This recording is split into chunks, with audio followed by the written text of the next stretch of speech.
Hi bright to be part 2.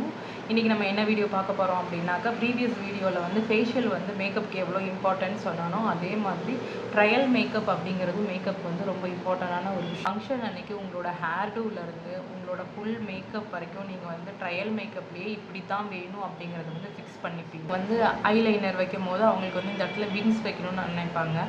சிலர் வந்து wings வேணான்னுவாங்க, சிலர் டார்க்காக போடணும் ஐ ஷேடு, சிலர் வந்து லைட்டாக போட்டால் போதும் அப்படிம்பாங்க. இது எந்த விஷயத்தையும் உங்களோட ஃபங்க்ஷன் அன்றைக்கி வந்து கண்டிப்பாக பண்ணி பார்க்க முடியாது.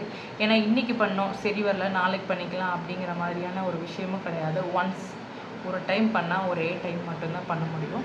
ட்ரையல் மேக்கப்பில் பண்ணுற மேக்கப்லேயே வந்து நம்ம எந்த அளவுக்கு பண்ணுறோம் அப்படிங்கிறத வந்து கிளைண்ட் கண்டிப்பாக தெரிஞ்சுப்பாங்க.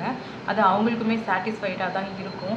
இல்லை இவங்க நான் கேட்ட மாதிரி பண்ணி கொடுத்தாங்க, கண்டிப்பாக இவங்க அன்றைக்கி பண்ணிடுவாங்க அப்படிங்கிற ஒரு கான்ஃபிடென்ட்டை வந்து நம்ம வந்து ட்ரையல் மேக்கப் மூலமாக மட்டும்தான் அவங்களுக்கு கொடுக்க முடியும். ஸ்பெண்ட் பண்ணி செய்யக்கூடிய ஒரு மேக்கப் வந்து உங்களுக்கும் பிடிச்ச மாதிரி இருக்கணும், உங்களோட மேக்கப் ஆர்டிஸ்ட்டுக்கும் சாட்டிஸ்ஃபைடாக இருக்கணும். ஸோ அதனால் இந்த விஷயத்தை ஸ்கிப் பண்ணாமல் ட்ரையல் மேக்கப் கண்டிப்பாக பார்த்துருங்க. இந்த மாதிரி வீடியோஸ் பார்க்கணும் அப்படின்னா என்னை ஃபாலோ பண்ணிக்கோங்க. தேங்க்ஸ்.